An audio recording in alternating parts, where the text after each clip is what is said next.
mental moments where small changes can have lasting ripples. This week, I've been talking about some of the common reasons why people struggle with being successful in self-improvement programs. Okay. In the first episode, we talked about clarifying goals. In the second episode, about that weird feeling when we're starting to do something new and how to overcome that. And in the third episode, we talked about changes outside of ourselves. Never work. We can only change what's within. It's the only thing we have control over. And in the fourth episode, we talked about creating habits. And today I want to talk about practice, practice, practice, and stages of emotional re-education. Let me ask you something. Unless you are in London, if you're in the US and you had to take a trip to London and you had to drive a vehicle, what is the first thing you're going to notice? Steering wheel, different side. Driving lanes, different directions. Cars are smaller. Yes, there's so many differences. There's so many differences between driving in the US and driving in London. Okay, wow. So the first thing you're going to notice is that this is different. So cognitive emotive dissonance, this feels weird, this feels wrong, this is wow. So the stages of emotional re-education start with 1, intellectual insight. Okay, I know this is a good thing for me. I need to drive in London. There's nothing wrong with driving in London, but I need to get around, so I need to go out and figure out how to do this. 2 is practice, both mental and physical. Okay, what do I mean by mental practice? There was a study done in, I think, the 90s, I can't remember exactly when, and they were using basketballs. So these researchers had 3 groups, and they got them all and lined all these people up, and it was probably undergraduates, some college. And all these kids shot baskets, and then that was a baseline. And then they divided them, into 3 groups. Group A went every day and practiced for 20 minutes shooting baskets. Group B sat at home mentally practicing shooting baskets for 20 minutes. Group C did nothing. Okay, so they go forward, 6-8 weeks, and then they bring them back in and had them shoot baskets. The researchers found out, wow, those that did the mental practice improved equal to or greater than the group that was doing it physically. Why? Because the brain doesn't know the difference.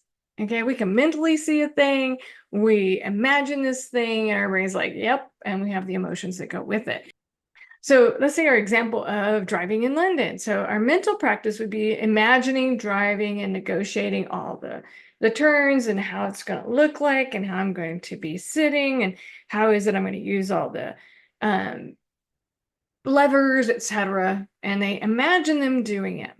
And for some people that struggle with like anxiety or fears, what they're doing is they're doing mental practice as well for the negative.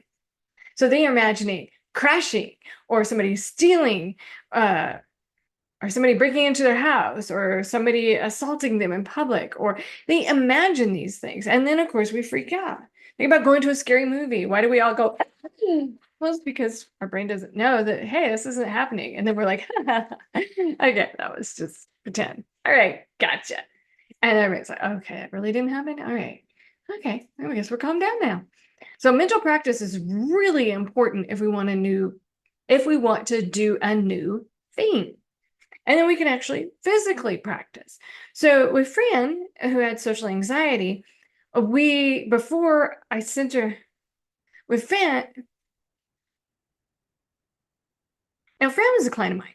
And one of the first exercises we did to help her overcome her social anxiety was on her way, as she walked home from work, she would stop at 4 different little stores that she knew, and she would ask for directions to Target.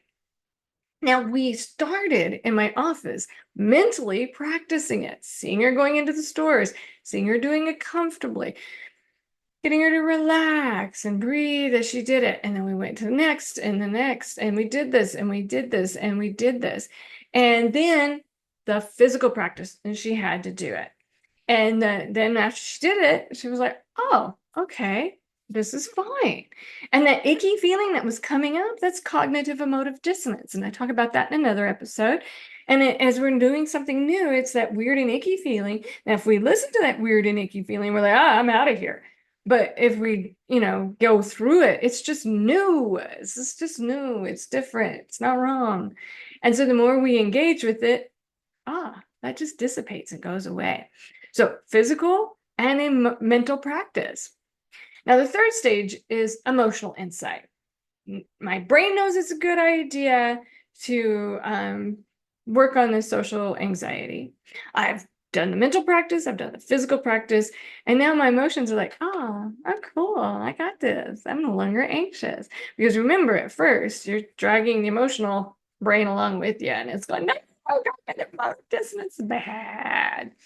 And then once you do this, and this is where I talked about habit formation. Once you do it and do it and do it and do it and do it and do it and do it and do it, then it's there when you need it. It becomes traits. And so with the self-improvement program, if you don't go through all of these 4 stages and clarify your goals and then realize intellectually this is important, and then do the mental practice and the physical practice while you're overcoming that cognitive emotive dissonance. And then you're like, okay, this is calm and cool. It's already over with. And then I do it over and over and over again. Then it'll be there when I need it. And then a self-improvement program will work. But there's not, do these 3 simple things and life is improved. I wish that's the way our brain worked. It doesn't. So stages of re-education can help us get there and understand why it is important to do all of this practice. In fact, every one of my self-improvement courses, I talk about the importance of practice. If you don't practice it, you're not going to get anything out of it. If you listen to one of my courses and you get to the end, you go, that was great. Thank you. I had an epiphany. Yes, I'm going to go forth and do this. If you don't practice it, you're not going to go forth and do it.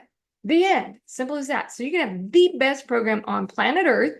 And if you don't do this practice, and go through these stages, it's not going to be there when you need it. And then you'll go back and say, well, it failed. The great program, it can be a great program. It's what we do with it. So those are the most common reasons. And you can go back and watch all the other episodes. And thank you.